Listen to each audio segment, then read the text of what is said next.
দেশ তখনও স্বাধীন হয়নি। নারী শিক্ষার অগ্রগতির কথা মাথায় রেখে সোনারপুরের হরিনাভিতে প্রতিষ্ঠা পায় এক স্বপ্নের বিদ্যাপীঠ, সুভাষিনী বালিকা বিদ্যালয়। ছোট্ট একটি ঘরে শুরু হয়েছিল যাত্রা, আজ তা এক মহীরুহে পরিণত হয়েছে। গর্বের সঙ্গে বিদ্যালয় পালন করছে তার শতবর্ষ উদযাপন। শতবর্ষ শুধুমাত্র একটা সংখ্যা নয়, বরং 1 শতাব্দী ধরে সংগ্রাম, সাফল্য আর অগ্রগতির এক দীপ্ত ইতিহাস। বিদ্যালয়ের প্রধান শিক্ষিকা পামেলা সরকার জানালেন, এই বিশেষ মুহূর্তকে স্মরণীয় করে রাখতে নেওয়া হয়েছে নানা কর্মসূচি। 17 জানুয়ারির ম্যারাথন রেসের মাধ্যমে সূচনা হয়েছে শতবর্ষের উৎসবের। বিদ্যালয় প্রাঙ্গণে আয়োজন করা হয় এক অনন্য পুনর্মিলন। উপস্থিত ছিলেন বিদ্যালয়ের প্রাক্তন ছাত্রী ও শিক্ষিকারা।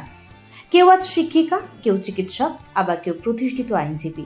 তাদের পদধ্বনিতে আজ মুখরিত প্রিয় স্কুল। সবাই ফিরে গিয়েছিলেন সেই সোনালী শৈশবে।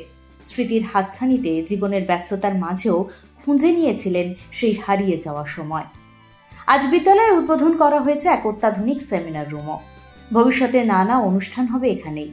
বর্তমানে বিদ্যালয়ে পড়ছে 1600 জন ছাত্রী, এক বিশাল শিক্ষার পরিবার।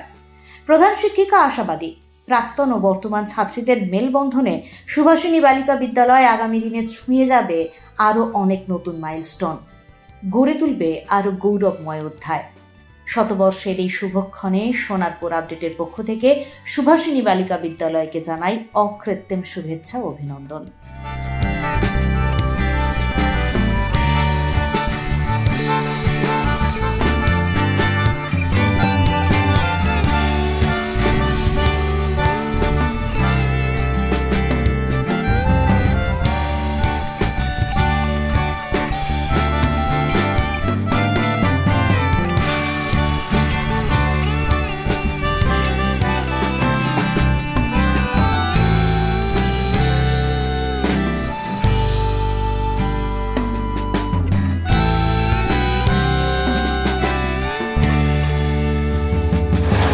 স্কুলের নাম হরিনাভি সুভাষিনী বালিকা শিক্ষালয় হাই সেকেন্ডারি স্কুল।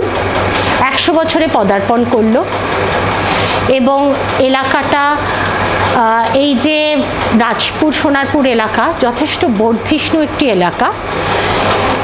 যখন প্রথম শুরু হয় তখন কিন্তু ভীষণভাবে নানান রকম সমস্যার মধ্যে দিয়ে একটি ছোট্ট বাড়িতে স্কুলটি শুরু হয়।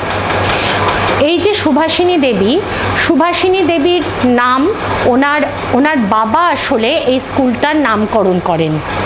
সেই সময় ব্রাহ্ম সমাজের বেশ কিছু অবদান রয়েছে। এই পুরো ইতিহাসটা সেটা সম্পর্কিত অনেকটা, সেটা বলতে গেলে একটি লম্বা ইতিহাস। সর্বোপরি এই জায়গার ইতিহাস সম্পর্কে বেশ কিছু তথ্য আমরা যখন 100 বছর আমরা পালন করার জন্য শুরু করেছি এই বছর থেকে, তখন আমরা পেয়েছি। আমরা স্বর্গীয় জীবন মুখোপাধ্যায়ের লেখার থেকে আমরা বেশ কিছু তথ্য সংগ্রহ করেছি। তাছাড়াও এই স্কুলের সঙ্গে জড়িত যে সমস্ত ম্যানেজিং কমিটির সদস্যরা ছিলেন তাদের থেকেও বেশ কিছু তথ্য সংগ্রহ করা হয়েছে। তার উপরে নির্ভর করে আমরা 100 বছরের পূর্তি উপলক্ষে কিছু কর্মসূচিও আমরা গ্রহণ করেছি। হ্যাঁ, অনেকদিন পর আজকে স্কুলে এলাম, আমাদের স্কুলের প্রথম পুনর্মিলন উৎসব। তো এই গেটটা দিয়ে যখন আমরা ঢুকছি তখন সেই দিনগুলোর কথা মনে পড়ছে, যে দিনগুলোতে আমরা বালিকা বা কিশোরী ছিলাম। প্রবল উচ্ছ্বাসের সাথে প্রত্যেক দিন স্কুলে ঢুকতাম আমরা সব বন্ধুরা মিলে হৈ হৈ করতে করতে। আবার টিচারদেরকে দেখে সেরকম ভয়ও পেতাম। আজ সেই সমস্ত শিক্ষিকারা আমাদের সাথে উপস্থিত আছেন, তাদেরকে দেখে খুব ভালো লাগছে, পুরনো কথা মনে পড়ছে। আমাদের সত্তার মধ্যে যে বালিকা সুলভ ব্যাপারটি রয়েছে, যে বালিকাটি লুকিয়ে আছে, যে আর ওপর এতদিন অনেকগুলো স্তর পড়ে গিয়েছিল আমাদের কর্মজীবনে ঢোকার পর বা সংসার জীবনে ঢোকার পর। আর সেই সমস্ত স্তর আস্তে আস্তে সরে গিয়ে সেই বালিকা কোথাও থেকে যেন উঁকি দিচ্ছে, আবার সেই স্কুলে ঢোকা, আবার টিচারদেরকে দেখে ভয় জড়সড় হয়ে দাঁড়িয়ে পড়া, ভালোবাসা, তাদেরকে শ্রদ্ধা করা, সেই সমস্ত দিনগুলো আজ আবার আমাদের মধ্যে ফিরে আসছে। আজ আমরা সবাই কেউ আর আমাদের মানে অরিজিনালি আমরা কে কোথায় সব কিছু ভুলে গিয়ে আজ আমরা সবাই সেই বালিকাটি যে প্রত্যেক দিন সকালবেলা সকাল 10টার মধ্যে এই স্কুলের এই এন্ট্রান্স দিয়ে ঢুকে প্রেয়ার সঙের জন্য লাইন দিয়ে দাঁড়িয়ে পড়তো। আজ আমরা সবাই সেই বাল্যকালে বা কৈশোরে ফিরে গিয়েছি। খুব ভালো লাগছে। প্রথমবার আজ আমরা পুনর্মিলন উৎসব আয়োজন করলাম। আমাদের স্কুলের বয়স প্রায় 100 বছর হতে চলেছে, 99 বছর পূর্ণ হয়ে 100 বছরে পড়েছে। আমি সুভাষিনীরই স্টুডেন্ট, আমি 92-তে মাধ্যমিক পাশ করেছি।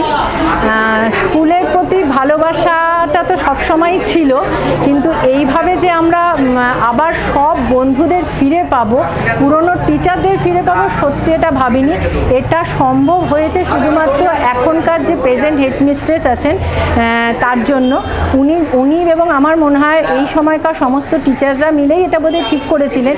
সবাই মিলে ঠিক করার পর আমাদেরই এক বন্ধু থ্রু দিয়ে বলেছিলেন আমাদের ব্যাচেরই আমাকে আর সায়রাবকে।